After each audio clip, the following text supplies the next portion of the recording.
Guys, let me tell you that ukiona mwanaume yeyote ambaye anabishana na mwanamke, ukiona mwanaume ambaye anabishana na mwanamke, kupigana na mwanamke, kiumbe dhaifu, my friend, let me tell you, huyo mwanaume ana akili timamu.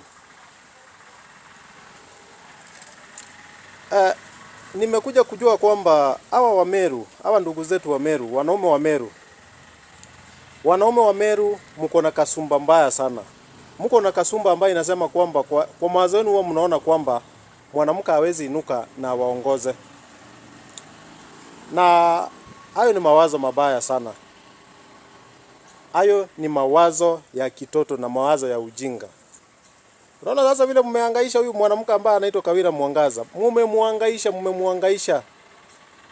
Mpaka mwishowe mmemng'oa kutoka kwa uongozi.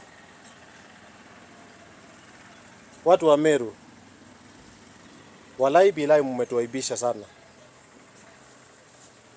Na in fact nilikuwa nimesoma mahali kwamba Kawira Mwangaza alikuwa top 10 for best performing governors. Bado hiyo amuku consider hiyo.